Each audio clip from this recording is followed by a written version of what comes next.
प्रदेश में चल रही चुनावी बेला में अब आरोप प्रत्यारोप की राजनीति चरम पर पहुंच चुकी है।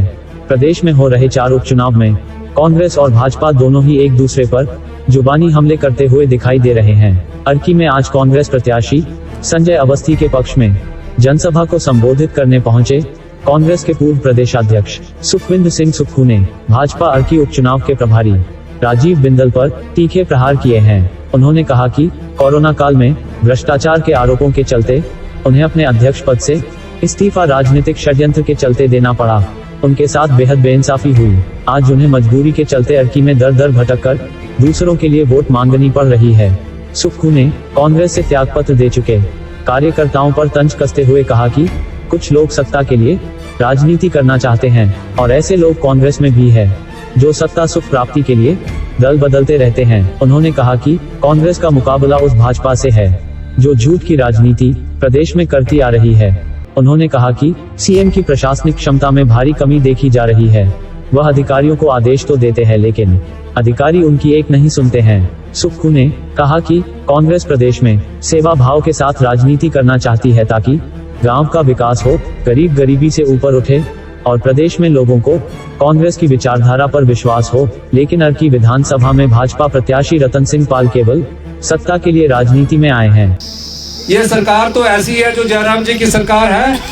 ये सरकार आप देखिए कैसी है।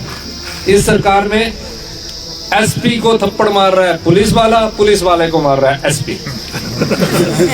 कुल्लू में ऐसी घटना हुई, वो थप्पड़ मार दिया पुलिस वाले ने, ठुड मार दी और ठुड मार दी इसने। एक हमारे जो स्पीकर थे, हमारे राजीव बिंदल जी हमारे स्पीकर थे, बेचारों ने सोचा कि मैं भी सोलन डिस्ट्रिक्ट से आकर प्रदेश का अध्यक्ष बनता हूं। वो भारतीय जनता पार्टी के प्रदेश के अध्यक्ष बन गए। अब जयराम जी के मन में कसक थी।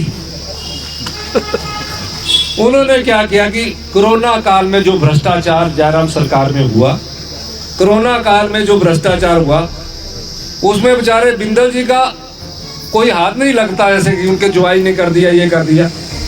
पर उनकी इंटरनल पॉलिटिक्स थी, आंतरिक पॉलिटिक्स के कारण उन्होंने बिंदल जी से इस्तीफा ले लिया। अब बेचारे दर दर घूम रहे हैं, बोल रहे हैं इनको टिकट दो, इनको जिताओ। अरे बिंदल जी, आपके साथ तो वैसे ही न्याय नहीं किया, आपको तो वैसे भी कांग्रेस की सच्चाई वाली विचारधारा के साथ चलना चाहिए। अरे बिंदल जी, आपके साथ तो वैसे ही न्याय नहीं किया, आपको तो वैसे भी कांग्रेस की सच्चाई वाली विचारधारा के साथ चलना चाहिए। अरे बिंदल जी, आपके साथ तो वैसे ही न्याय नहीं किया, आपको तो वैसे भी कांग्रेस की सच्चाई वाली विचारधारा के साथ चलना चाहिए। आप भूल मत करना, आप भूल मत करना। जब कभी भी भूल हो जाए उसका नुकसान आने वाली पीढ़ियों को उठाना पड़ता है। मैं इसलिए कह रहा हूं, आपके पास एक अच्छा नेतृत्व काफी दिनों बाद आया। हम उनकी भी प्रशंसा करते हैं, गोविंद राम शर्मा जी की, वो भी सेवा भाव करते थे। पर आज जो आप इनके खिलाफ प्रत्याशी आया है वो सेवा भाव से नहीं आया है, वो सिर्फ ताकत लेने आया है, कुर्सी प्राप्त करने आया है, सत्ता प्राप्त करने आया। और सत्ता प्राप्त के बाद अपनी विरासत जो होती है, जो संपत्ति होती है, कई बार उंगलियां उठती है एमएलओ पर, उसको बढ़ती है। हम भी बदनाम हो जाते हैं उसमें सब। हम लोग इसीलिए आपसे हम कह रहे हैं कि आप लोग कम से कम इस बात में ध्यान रखिए कि आने वाले समय में आप संजय अवस्थी जी को जरूर मदद कीजिए। मैं ला रहा हूँ व्यक्ति तब आपकी अर्की विधानसभा क्षेत्र का प्रतिनिधित्व कर रहा है जिसके दिल में सेवा का है, जिसके दिल में आप लोगों के लिए प्यार है। ये कोई व्यापार थोड़ी करना चाहते, व्यापार करना तो कांग्रेस के टिकट की क्या जरूरत है। पर मैं कुछ लोगों के बारे में और भी आपके सामने बात करना चाहूंगा।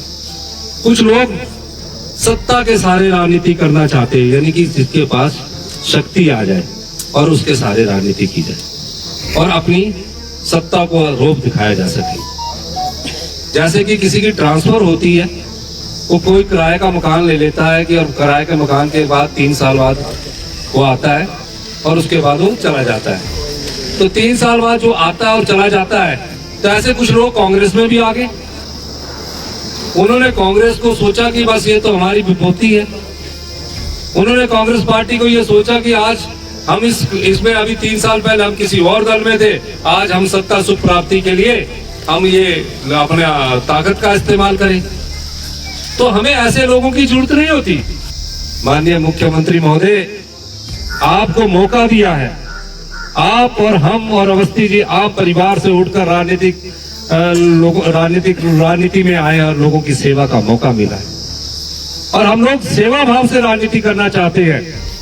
कोई उद्देश्य इसके पीछे नहीं छुपा है, सिर्फ गरीब का दर्द इसके पीछे छिपा है, गांव का विकास इसके पीछे छिपा है, हर माता हर बहन का दर्द इसके पीछे छुपा है कि उसको उसे सम्मानजनक स्थिति में लाया जा सके।